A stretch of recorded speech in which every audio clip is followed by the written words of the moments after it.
Ay, ang malas naman natin. Kung kailan magbe-beach tayo, doon pa umulan. Huwag kang nga magsalita ng ganyan. Maswerte pa din tayo kasi ligtas tayong nakapunta dito.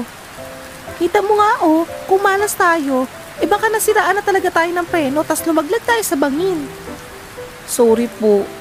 Iniisip ko lang kasi yung birthday ko. Ano na kayang mangyayari dun? Huwag kang mag-alala.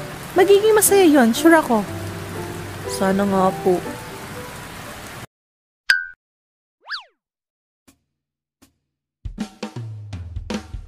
So, ayun, nag-decide na muna kami na umuna na sa hotel since matatagalan pa daw bago maayos yung preno ng sasakyan. Grabe, halos 2 hours yung biyahe namin gamit yung tricycle. Sobrang layo pa pala ng beach from the falls. And then, pagdating namin doon, ang kati. Ang kati naman. Ang kati-kati. Oh, anong nangyayari sa'yo? Ang kati, Nay. Kanina pa to nung nasa sasakyan tayo eh. Doon ko na-realize na nagapangan pala ako ng tilas, higad, uod, or kung ano man tawag nyo dyan. Basta makati yan, mabalahibo siya. Di ko na malaya na nagapangan pala niya ako sa balikat habang nagtitake kami ng picture sa falls.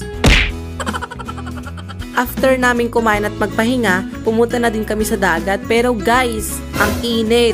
Legit yung hapdi sa balat namin. Oh yeah. Nag-decide muna kami na magstay muna sa hotel habang tirik pa yung araw. Nag-wait muna kami until maghapon, tsaka kami nag-swimming na mga pamangkin kong sabik na sa tubig. E di syempre, di muna ako naligo kasi nag-photoshoot muna kami para naman may remembrance ganun.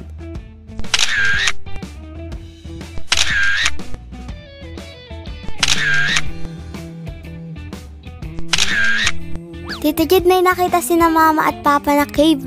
Saan? Doon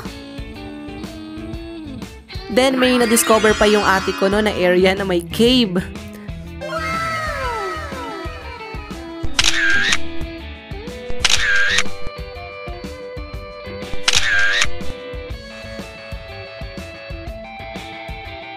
Doon na din pala kami naligo after ng photoshoot.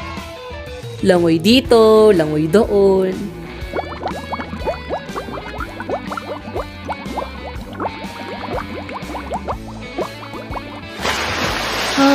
Feeling ko ang ganda ng mga nasa ilalim kung makikita ko lang sana ng mas malinaw. Hi sir! Gusto niyo po bang mag-snorkeling? Para mas makita niyo po ng maayos yung corals at yung mga isda. Wow! Magkano po?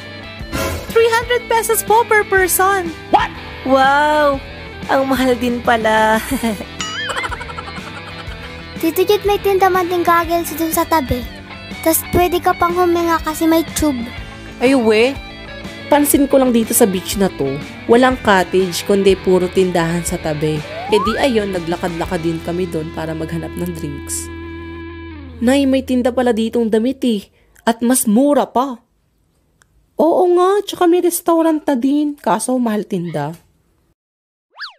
Magkano po dito sa goggles? Okay, eto na. Try nga natin.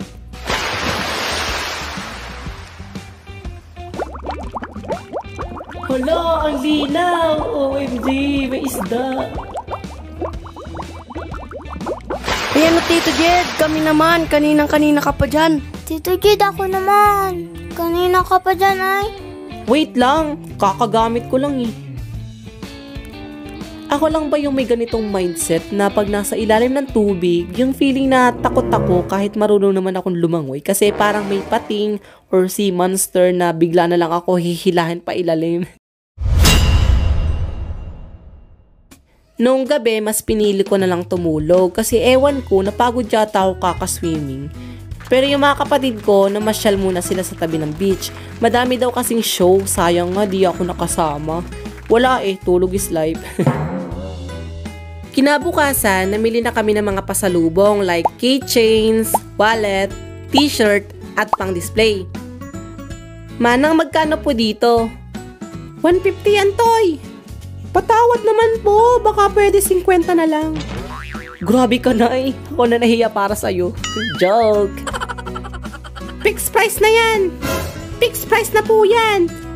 Sige po, bibilhin ko na to. Di man lang naman makatawa dun. Nay, daan tayo dito. Bibili ako ng keychains para pasalubong ko sa mga friends ko. Ikaw na lang. At napapagod na ako kakalakad. Andiyan naman yung mga ate mo, sila na lang kasama mo. So, ayun, namili na din ako ng mga bibilhin ko. Sobrang gaganda nga kaso ang gaganda din ng price. Nakakaiyak.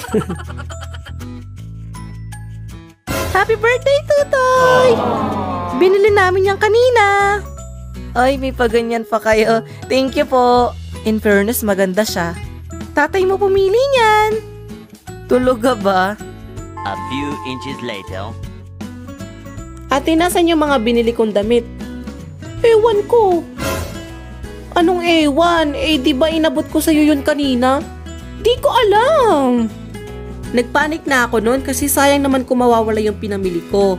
Di yun, bumalik kami ng nanay ko dun sa pinagbilhan ko.